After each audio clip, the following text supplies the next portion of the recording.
भौजी ई कचकचवा रूप बना के कहाँ जात हूँ? का हो तोहरे जी में औरू कोनो काम नहीं खे, ये खाली तोहरे जी में काम है कि कहाँ सज धज के जात है? अरे भाई तो हम का करी, आँख बंद करके रखें? बंद करके रखबा तो ही तोहरे लिए फायदा बा। का है बोलो। हाँ सुनब। हाथ गोड़ रंग के चले लुबल खाई,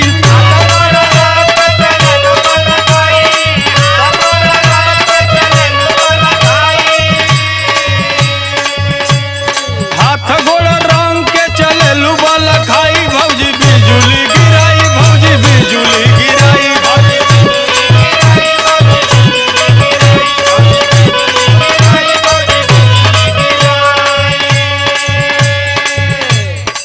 अब इन तो के पता ना है कि हम केकर मेहरारू हई। नहीं बताओ। जब तो के डंडा बजाइए ना तैया पता चली। अरे भाई तो हमारो बड़ी पकड़ या सांसद विधायक सबसे हमारा लिंक है। अरे कुछ भी होई लेकिन हमारे मर्दे ले कम में होई। 2 मिनट में ट्रांसफर हो जाई। सुनो। हाँ सुनावा। पिया मोर बाटे यूपी पुलिस में सिपाही,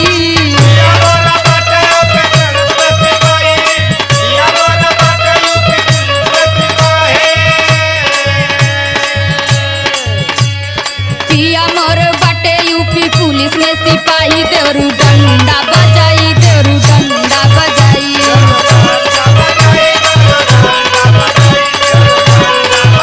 सुनाई। अरे तो सुना। क्या बात है? ये सर ये बाबा।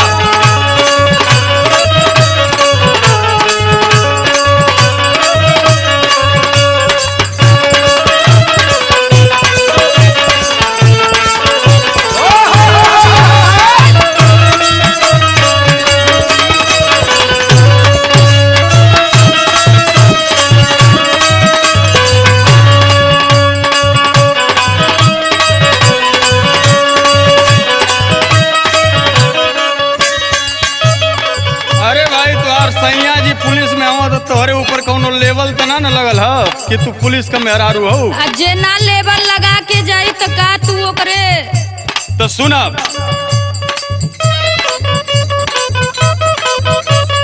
पुलिस हो दीवान चाहे राजा हो कलेक्टर,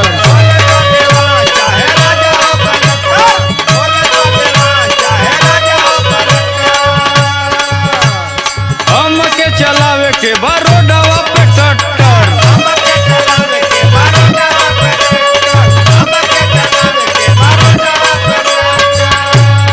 पियावा के बल पे चलबू गरदा उड़ाई, भौजी बिजुली गिराई, भौजी बिजुली गिराई।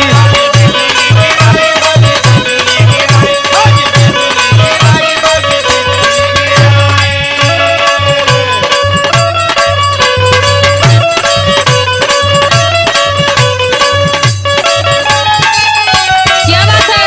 ये सर बाबा।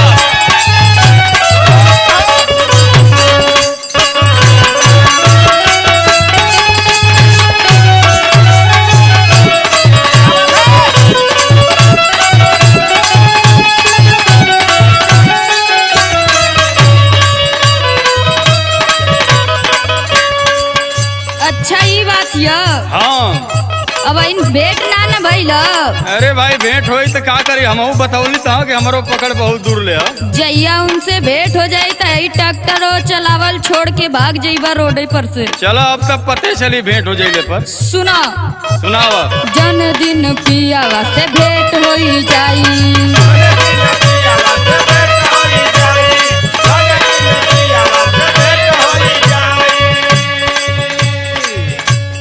छोड़ी के ट्रैक्टर देरू जाई बापराई।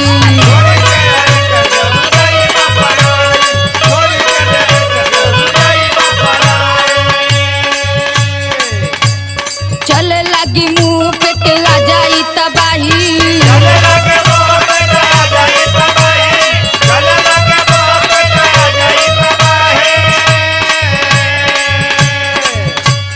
चले लगी मुंह पे आ जाई तबाही, देरू डंडा हिलाई, देरू डंडा हिलाई।